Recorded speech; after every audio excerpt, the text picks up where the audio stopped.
बिस्मिल्लाहिर्रहमानिर्रहीम।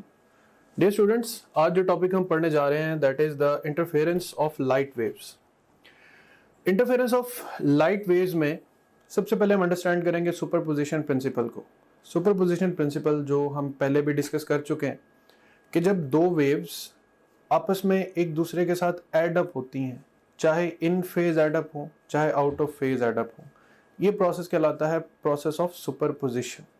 जैसे यहाँ आप एक डायग्राम में देख सकते हैं कि टू वेव्स जिनका एम्पलीट्यूड एक दूसरे से डिफरेंट है, एक वेव का एम्पलीट्यूड y1 है, एक वेव का एम्पलीट्यूड y2 है, तो इनकी वजह से जो रिजल्टेंट एम्पलीट्यूड आ रहा है that is y1 plus y2। यहाँ पर ये दोनों फेज जो हैं, ये दोनों वेव्स जो हैं, ये सेम फेज में लाई करती हैं। सेम इसी तरह दूसरे इमेज में आप देख सकते हैं कि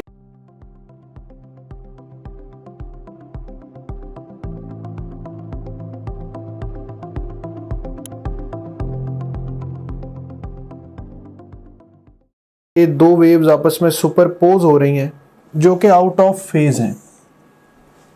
अब आउट ऑफ फेज होने की वजह से एक वेव का एम्पलीट्यूड कंसीडर होगा पॉजिटिव, तो दूसरी वेव का एम्पलीट्यूड कंसीडर हो रहा है नेगेटिव।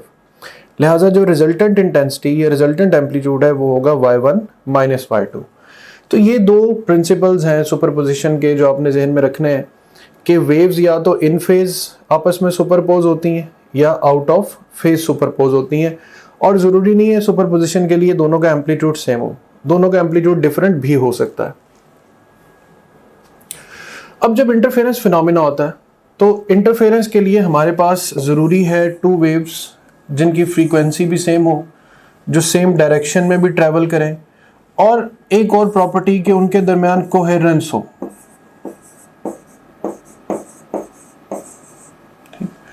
अब कोहेरेंस फिनोमेना यानी दोनों का फेज जो है वो कांस्टेंट डिफरेंस पे बेस कर रहा हो, या दोनों का स्टार्टिंग पॉइंट सेम हो, स्टार्टिंग और एंडिंग पॉइंट यानी दोनों के स्टार्टिंग पॉइंट सेम नहीं भी है तब भी उनके दरमियान एक कांस्टेंट फेज डिफरेंस जो है एग्जिस्ट करना चाहिए।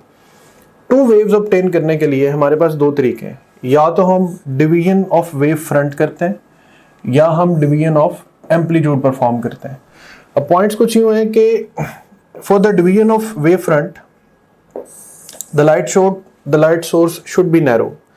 The wavefront emitted by a narrow source is divided into two parts by reflection or refraction. The coherent sources obtained are imaginary. For example, Fresnel biprism, Lollard's mirrors, Young's double slit. अब Young double slit चूंकि हम पढ़ रहे हैं तो इसकी category देखें कि हमारे पास एक सिंगल वेव फ्रंट होता है, हम पहले उसको डिफ्रैक्शन प्रोसेस से गुजार कर फिर दो स्लिट्स में से गुजार कर दो वेव फ्रंट्स जो हैं वो ऑब्टेन करते हैं। So this phenomena will be named as division of wave front. Here the source should be narrow, they are the narrow slits. Light source is extended, मतलब not narrow but extended. Light waves partly reflected and partly transmitted. इसमें कुछ हद तक light जो है वो reflect होती है, कुछ पार्ट ऑफ वेव जो है वो ट्रांसमिट होता है। The amplitude of wave emitted by an extended source of light is divided into two parts by partial reflection and partial refraction. अब माइकलसन इंटरफेरोमीटर इसमें एक एग्जांपल है कि माइकलसन इंटरफेरोमीटर में हम एक सिंपल ग्लास प्लेट यूज करते हैं जो एक लाइट रे को दो पार्ट्स में डिवाइड करती है। One is the reflected part and one is the transmitted part. Reflected part भी जब अपर मिरर से रिफ्लेक्ट होकर वापस आता है, और ये ट्रांसमिटेड पार्ट भी जब अपर मिरर से सामने वाले मिरर से रिफ्लेक्ट होकर वापस आता है, तो इस पॉइंट पर हमें दो वेव्स मिलती हैं। Two waves again same frequency travelling in the same direction will give rise to the phenomena of interference. Somehow हम चूंकि यंग डबल स्लिट एक्सपेरिमेंट या इंटरफेरेंस ऑफ लाइट वेव्स पढ़ रहे हैं तो division of wave front use होता है young double slit experiment में, तो हम इसी को आगे कंटिन्यू करेंगे। अब कोहेरेंट सोर्सेज क्या है? Two sources of light which emit continuous lights of waves of same wavelength and same frequency and also in the same phase or having a constant phase difference are called coherent sources. Two coherent sources are produced from a single source of light by adopting any one of the following methods. For example, laser light can be used for this purpose. Two sources of light whose frequencies are not same and waves the difference between them, ऐसे sources जो हैं इनसे हम coherency obtain नहीं कर सकते।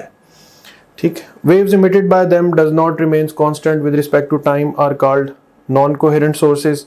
The light emitted by two independent sources is also non-coherent. For example, गाड़ी की हेडलाइट्स ही हैं, हम उनको अगर डेफिनेशन पे अप्लाई करेंगे two waves having same frequency travelling in the same direction, तो अगर से एक ही लाइट के एक ही गाड़ी के ऊपर दोनों लाइट्स एग्जिस्ट कर रही, बट दोनों के दरमियान कांस्टेंट फेज डिफरेंस का होना जो है वो शर्त नहीं है, वो लाजमी नहीं है.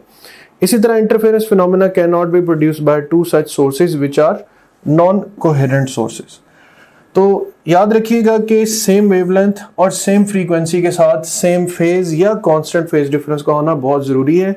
नॉन कोहेरेंट सोर्सेज जो हैं ये इंटरफेरेंस प्रोड्यूस नहीं कर सकते. अब इंटरफेरेंस की दो टाइप्स होती हैं. एक कहलाता है कंस्ट्रक्टिव, जहां एम्पलीट्यूड इंक्रीज करता है, जहां ब्राइट स्पॉट्स बनते हैं. एक इंटरफेरेंस कहलाता है डिस्ट्रक्टिव, जहां पर एम्पलीट्यूड डिक्रीज करता है, रिजल्टेंट इंटेंसिटी जीरो भी हो सकती है, रिड्यूस भी हो सकती है, और इसके साथ साथ यहां पर जो इंटरफेरेंस है इसे बनता है डार्क स्पॉट्स. तो इनके कुछ पॉइंट्स आपस में कंपेयर्ड हैं. फॉर एग्जांपल कि when the waves meet at a point with same phase constructive interference is obtained. Same phase होते हुए जो फेज डिफरेंस है वो या तो 0 डिग्री होता है या इवन मल्टीपल्स ऑफ पाई भी लिख सकते हैं आपको. Even multiples of pi, 2 pi, 4 pi, 6 pi, that can be the phase difference when the interference is constructive. बात जब आती है पाथ डिफरेंस की, तो path difference is whole number या integral multiple of wavelengths of light. For example 1 lambda, 2 lambda, 3 lambda, और यहाँ पे लिखा है even multiple of lambda by 2, जिसे आप लिख सकते हैं m लैम्डा बाय 2, बशर्ते कि ये जो m है ये कौन सा नंबर हो, इवन नंबर हो. इसी तरह आप यहाँ पे 2 पुट करेंगे तो आंसर लैम्डा आएगा, 4 पुट करेंगे आंसर 2 लैम्डा, फिर 6 से 3 लैम्डा, फिर 8 से 4 लैम्डा, यानी नंबर्स इसी सीक्वेंस में चलना शुरू हो जाएंगे. तो ये जस्ट एक मेथड है इसको लिखने का. Resultant amplitude at that point of observation, अगर एम्पलीट्यूड सेम है तो आपके पास जो A1 A2 equals to A0 या सेम इंटेंसिटी होने की वजह से दोनों वेव्स के एड अप होने से जो एम्पलीट्यूड है वो डबल हो जाएगा. सिमिलरली इंटेंसिटी जो होती वो स्क्वायर ऑफ एम्पलीट्यूड के प्रोपोर्शनल होती. अब स्क्वायर ऑफ एम्पलीट्यूड के प्रोपोर्शनल है तो एम्पलीट्यूड डबल होने से जो इंटेंसिटी है वो 4 टाइम्स इंक्रीज कर सकती. अब आते हैं डिस्ट्रक्टिव इंटरफेरेंस पर. When the waves meet at a point with opposite phase अगर ऑपोजिट हो, फेज 180 डिग्री हो या फेज पाई रेडियंस हो, तो डिस्ट्रक्टिव इंटरफेरेंस विल हैपन. अब फेज डिफरेंस पर आए तो या 180 डिग्री या पाई रेडियंस और odd number of pi radians. अब यहाँ पे 2n-1 ये जो कैलकुलेशन है ये हमें ऑड नंबर्स प्रोवाइड करती, तो n इज इक्वल टू 1 2 3 यहाँ पे पुट करते जाएंगे, आपको 1 पाई, 3 पाई, 5 पाई, 7 पाई इस तरह से फेज डिफरेंस मिलेगा. इसी तरह पार्ट डिफरेंस पे आएंगे तो हमें odd multiple of lambda by 2 या odd multiple of lambda by 2 दोनों तरीकों से इसको लिखा जा सकता है.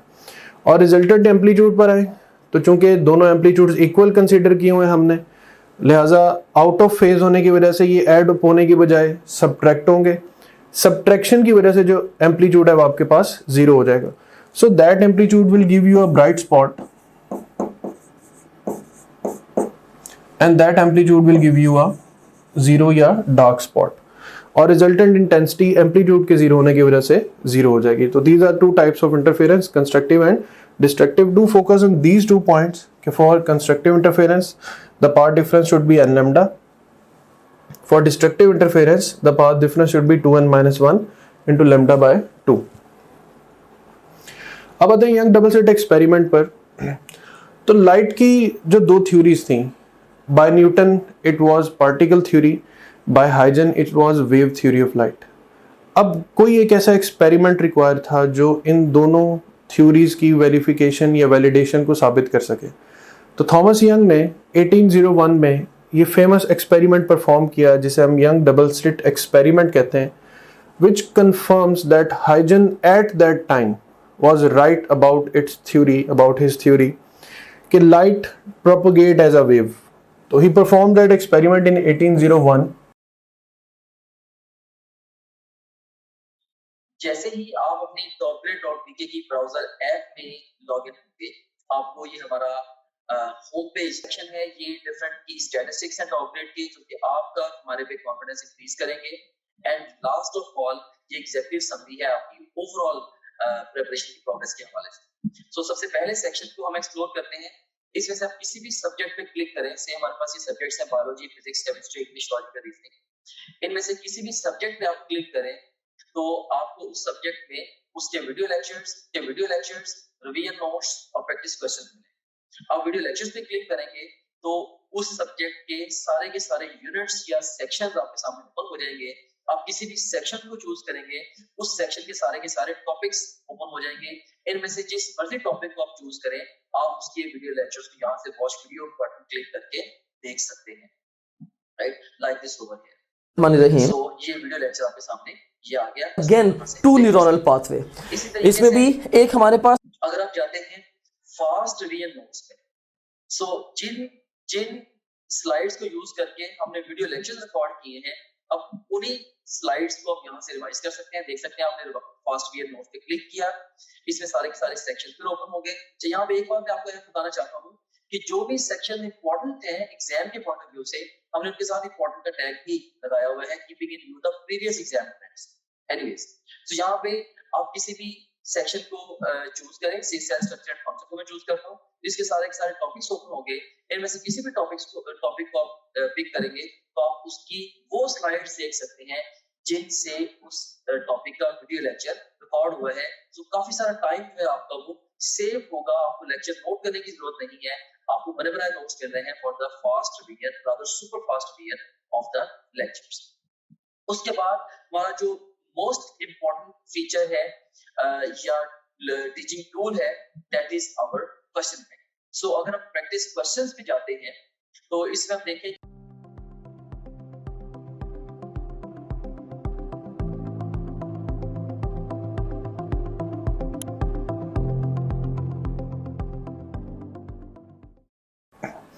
It confirms the wave nature of light. Constructive interference leads to the bright and destructive interference leads to the dark bands. अब इसमें कंपैरिजन किया जाए लाइट का वेव नेचर और पार्टिकल में, तो अगर लाइट सिर्फ पार्टिकल्स की तरह एक्ट करती तो हमारे पास सिर्फ 2 पॉइंट्स स्क्रीन पर अपीयर होते हैं। जैसे आप यहाँ पर देख सकते हैं कि लाइट अगर पार्टिकल है तो लाइट स्ट्रेट इस स्लिट से और इस स्लिट से पास करती है और हमारे पास सिर्फ 2 स्पॉट्स होते हैं जो हमें ब्राइट नजर आते हैं, बाकी हर जगह पर डार्कनेस नजर आती। लेकिन वेव में light will diffract and interfere making many ये नंबर ऑफ फ्रिंजेस।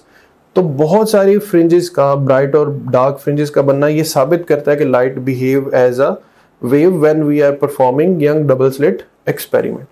तो importance of Young double slit experiment यही है कि it proves that light has particle nature. अब यहां पर एक सिंपल वीडियो है जो आपको इंटरफेरेंस फिनोमेना जो है एक्सप्रेस करेगा कि 2 लाइट सोर्सेज हैं, लेट्स से ये S1 और S2 हैं, और इनसे constant phase difference, same wavelength और सेम फ्रीक्वेंसी की वेव्स एमिट हो रही। तो जहां पर ये कंस्ट्रक्टिवली इंटरफेयर कर रही हैं वहां पर बन रहा है ब्राइट स्पॉट, और जहां पर ये डिस्ट्रक्टिवली इंटरफेयर करेंगी वहां पर बनेगा डार्क स्पॉट। अब यहाँ पर हम रेडियल क्रॉस सेक्शन जो है वो यूज करते हैं टू रिप्रेजेंट कि कौन कौन से पॉइंट है जहां पे कंस्ट्रक्टिव या डिस्ट्रक्टिव इंटरफेरेंस हो। अब let's look at the 2 radial cross section की 2 वेव्स दोनों स्लिट से एक पॉइंट पर अप्रोच कर रही। अब देखिए उस पॉइंट पर अप्रोच करते हुए अगर क्रस्ट के सामने ट्रफ और ट्रफ के सामने क्रस्ट आ रहा है तो the waves are superposing each other destructively, hence it will be named as destructive interference. और उस पॉइंट पर जहां ये प्रोसेस होगा we will get a dark band.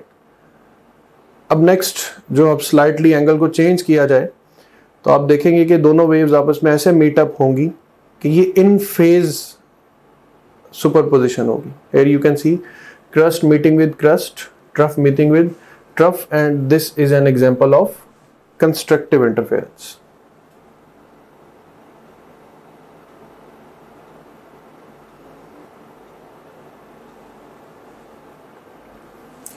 So further, अब ये इंटरफेरेंस पैटर्न्स जो हैं इनको अब स्टडी करें तो जो आपके पास सेंट्रल स्पॉट है वहाँ से दोनों वेव्स को सेम डिस्टेंस कवर करके आना. So there is a high possibility कि both will meet at that point in same phase, so we will get a bright spot. But in case pattern 2 जहाँ पे ब्राइट होगा वहाँ पर slit S2 से light को कम डिस्टेंस और slit S1 से लाइट को ज़्यादा डिस्टेंस तय करना पड़ेगा.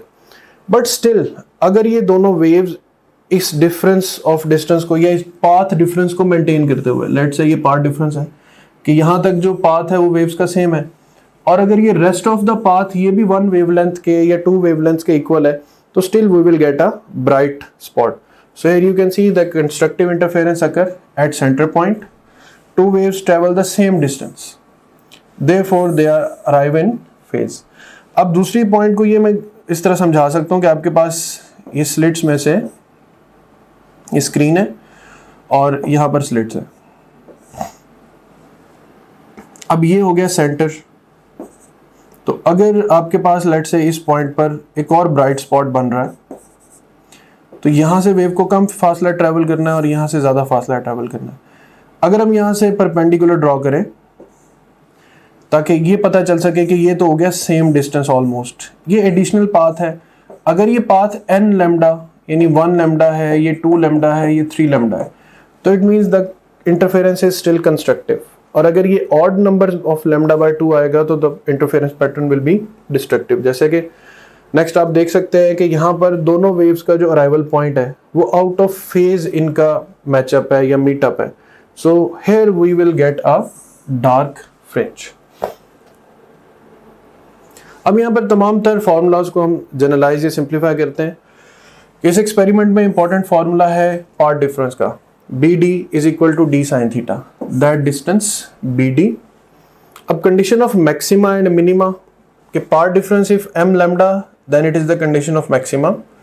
Part difference is m+1/2 lambda या odd integral of wavelength, then condition of minima is this. इसी तरह सेंट्रल स्पॉट से किसी भी पॉइंट P का डिस्टेंस जिसे हम y कहते हैं वो मैक्सिमा के लिए m लैम्डा बाय d होगा और मिनिमा के लिए m+1/2 lambda lower d. You just have to memorize all the equation. Distance between two consecutive fringes, ये बहुत इंपॉर्टेंट रिलेशन है यहाँ पर कि delta y is equal to lambda l over d.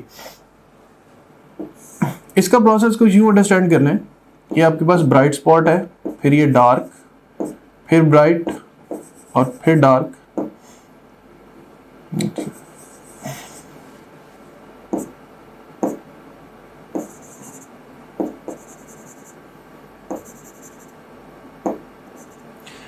सो कोई से दो कंसेक्टिव डार्क या कोई से दो कंसेक्टिव ब्राइट बैंड्स का जो डिस्टेंस है वो delta y is equal to lambda L over d. इस डेल्टा वाई को हम अक्सर बीटा से भी रिप्रेजेंट करते हैं, बीटा फ्रिंज विड्थ को भी कहते हैं. अब देखेंगे ये beta directly proportional to wavelength, directly to L distance between slit and screen, and d the slit spacing, इसके ये इनवर्सली प्रोपोर्शनल है. सो वेवलेंथ इंक्रीज या डिक्रीज करने से बीटा विल इंक्रीज और डिक्रीज, लेंथ इंक्रीज और डिक्रीज करने से बीटा विल इंक्रीज और डिक्रीज, और डी इंक्रीज या डिक्रीज करने से beta will first decrease and then increase. यानी there should be an inverse relation between d and beta या डी एंड डेल्टा वाई. अब कुछ की पॉइंट्स इसमें which are to remember that when light enter from one medium to another medium the frequency of the source remains same but velocity and wavelength changes. Here you can assume that velocity is directly proportional to wavelength. So अगर किसी medium में wavelength कम होगी तो speed भी कम, अगर किसी medium में wavelength ज़्यादा होगी तो स्पीड भी ज़्यादा. जैसे रेयर से डेंस में जाएं या डेंस से रेयर में जाएं. रेयर टू डेंस जाएंगे तो lambda and v will decrease, dense से रेयर में आएंगे तो lambda and v will increase. इसी तरह अगर हम यंग डबल स्लिट एक्सपेरिमेंट को वाटर में परफॉर्म करें तो देखिए वाटर का रिफ्रैक्टिव इंडेक्स जो है वो नॉर्मली ज़्यादा है एयर से, तो wavelength will reduce by factor of n. अगर वेवलेंथ रिड्यूस करेगी तो डेल्टा वाई वेवलेंथ के रिड्यूस होने से जो फ्रिंज स्पेसिंग है वो भी रिड्यूस हो जाएगी. And in order to identify the central bright fringe monochromatic light is replaced by the white light. Monochromatic light से जो इंटरफेरेंस पैटर्न बनता है, क्योंकि इंटरफेरेंस में बहुत नंबर ऑफ फ्रिंजेस बनती हैं, आप, और वो इतने माइक्रोस्कोपिक लेवल की होती हैं, इतनी स्मॉल लेवल की होती हैं कि आप नेकेड आई से उसको इजीली काउंट नहीं कर सकते। और उसी तरह आप सेंटर में ये बताना बड़ा मुश्किल होता है कि कौन सी फ्रिंज जो है वो बेसिकली एग्जैक्ट सेंटर है।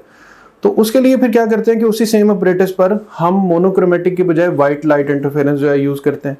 अब यहाँ पे एक क्वेश्चन उठता है कि वाइट लाइट इंटरफेयर कैसे कर सकती। तो याद रखें इंटरफेरेंस की दो टाइप्स होती हैं, एक होता है सस्टेन्ड, एक होता है अनसस्टेन्ड इंटरफेरेंस। सस्टेन्ड इंटरफेरेंस के लिए कांस्टेंट फेज डिफरेंस का होना ज़रूरी है, जो बहुत देर तक एग्जिस्ट भी कर सकता है, आप जितनी देर चाहें उसे एग्जिस्ट करवा सकते हैं।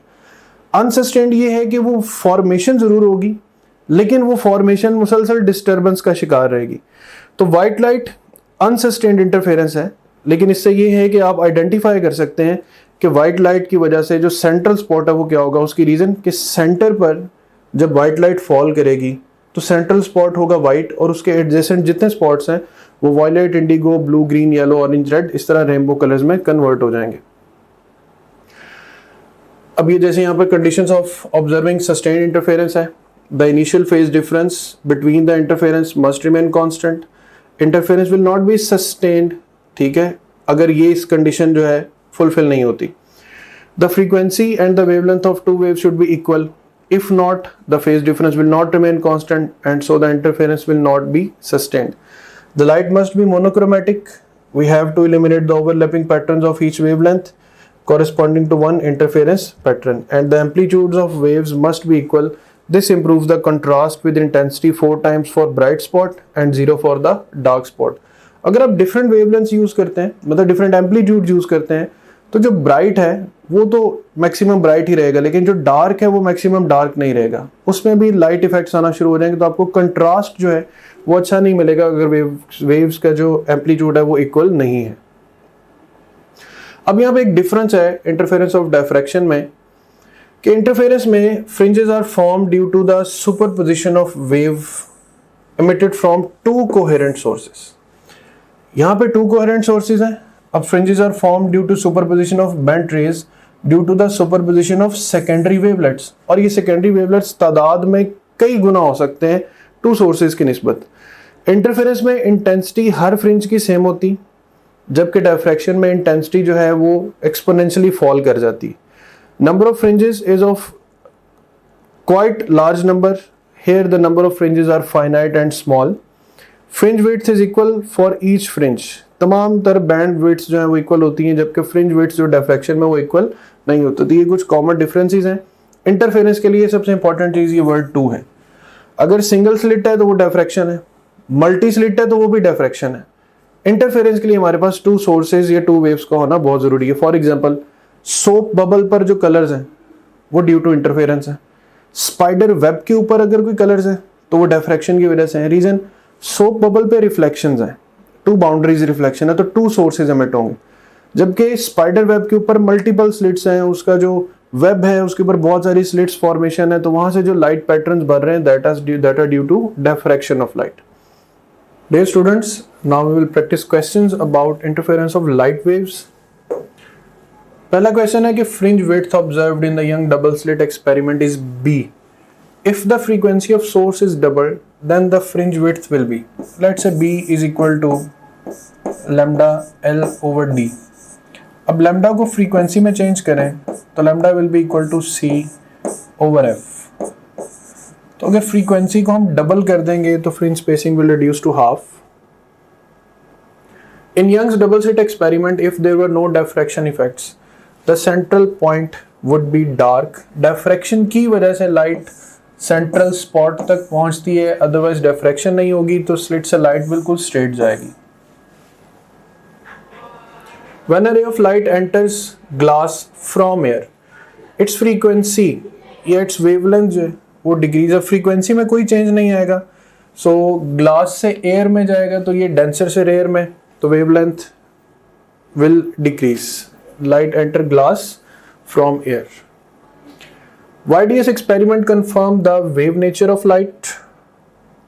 If we increase the separation between slit and screen, the fringe spacing will del y fringe spacing lambda L over d. If we increase the separation between slit and screen, we increase L. इसे increase करेंगे तो fringe spacing will also increase. If YD apparatus is immersed in water, then the fringe spacing will fringe spacing delta y lambda L over d. Water में immerse करेंगे तो wavelength will reduce. Wavelength reduce, fringe spacing will reduce और decrease. Alpha is the right option.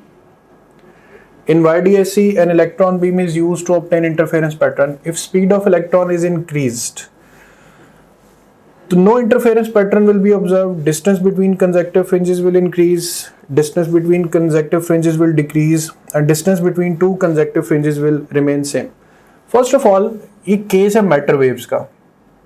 हमारे पास एक तो relation है del Y fringe spacing के लिए lambda L over d. Number 2 पे इलेक्ट्रॉन वेव्स को हम फाइंड करेंगे by de Broglie relation, lambda is equal to h over m v. तो if the speed of electron increase, the wavelength will decrease, and if the wavelength will decrease, the fringe spacing will decrease. So option C will be the right option. In double slit experiment, for light of which color the fringe width will be minimum? The minimum wavelength will give you the minimum spacing. So violet is the right option. If Young double slit experiment is performed into air and then into water, then fringe spacing will decrease. Water denser medium है, wavelength reduce हो जाएगी. In Young double slit experiment using sodium light of wavelength 5898 angstrom, 92 fringes are seen. If given color of lambda 5461 angstrom is used, how many fringes will be seen? You have to use this relation, n1 lambda 1 must be equal to n2 lambda 2. You have to find n2. So by putting the values of n1 lambda 1 and lambda 2, you will get 99 as the right answer. As a result of interference of two coherent sources of light, energy is conserved but redistributed. So redistributed and does not vary with time, it remains constant. To demonstrate the phenomena of interference, we require two sources which emit radiation of same frequency and having definite phase relationship. In a wave, the part difference corresponding to the phase difference. Phase difference is written as 2 pi over lambda into x. ये है phase difference और ये है path difference. अब path difference calculate करें तो ये आता है लैम्डा ओवर 2 पाई इंटू 5. तो lambda over 2 pi into 5, that C will be the right option. Wave fronts originating from a point source are spherical in shape. The light produced by laser is all of the following except incoherent, monochromatic, in the form of narrow beam, electromagnetic. ये तीनों option laser से associated है. ये laser से associate नहीं है. Laser beam coherent होती है, इनकोहेरेंट नहीं होती. The phenomena of interference is shown by longitudinal, mechanical, transverse, electromagnetic. All the waves can produce interference pattern.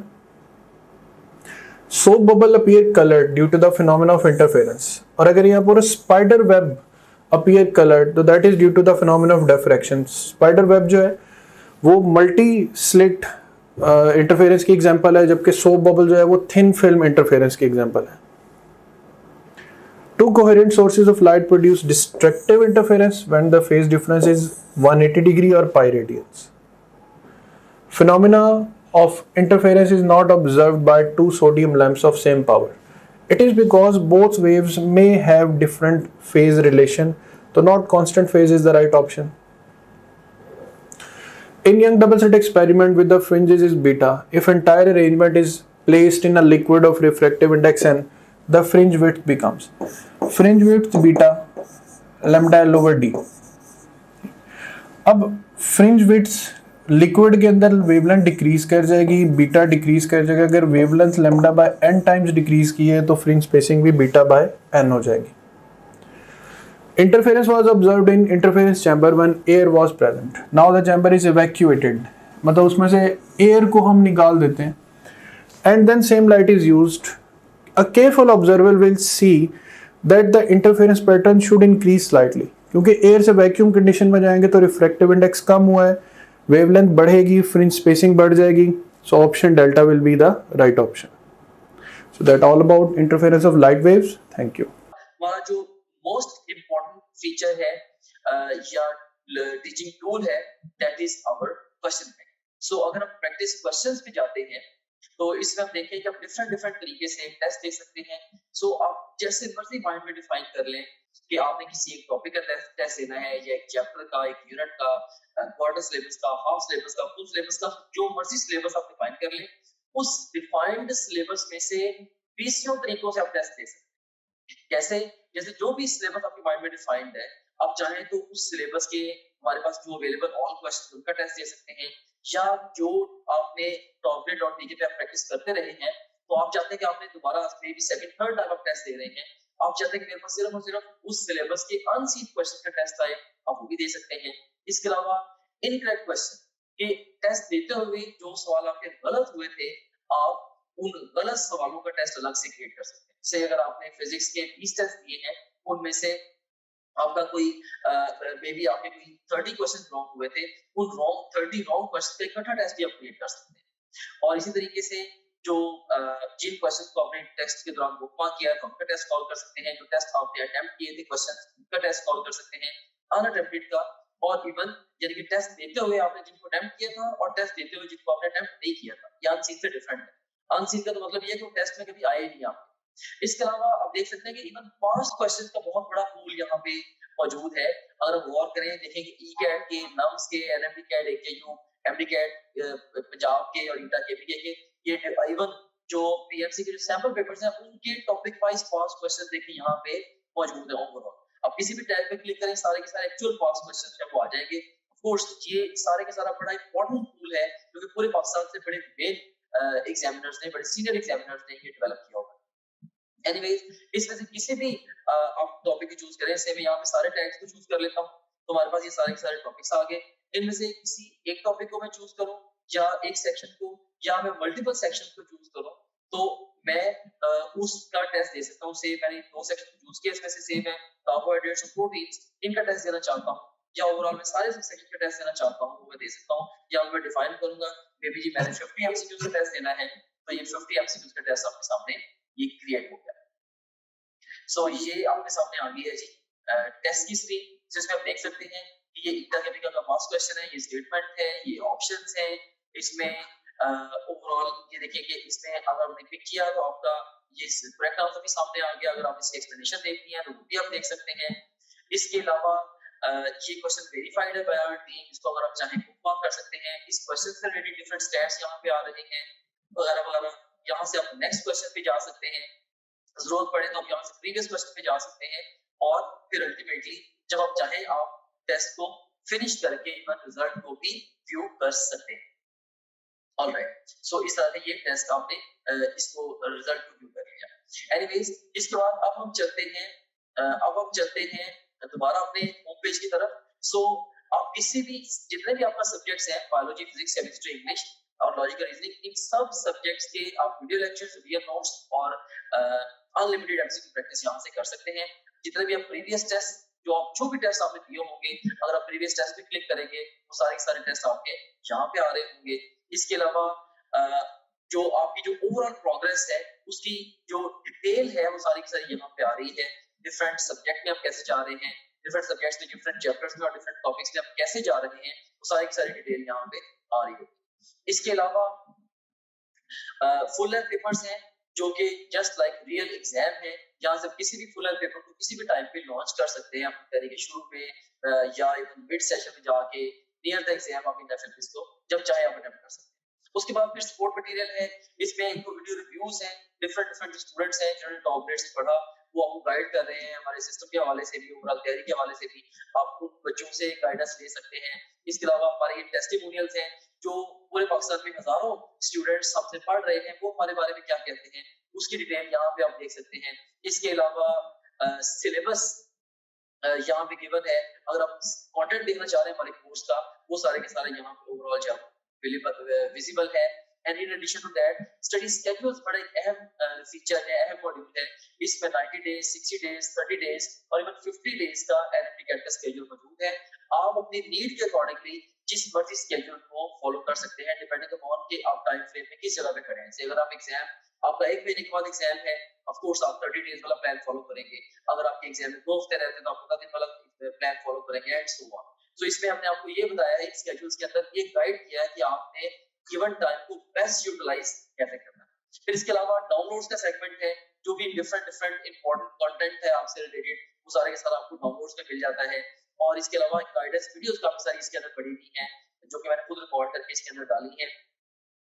इसमें बहुत सारे हवालों से जनरल गाइडेंस आप इन वीडियो से ले सकते हैं। सो ये था हमारे पास ये हमारे पास गाइडेंस वीडियोस का ये सेगमेंट था। Okay, so this was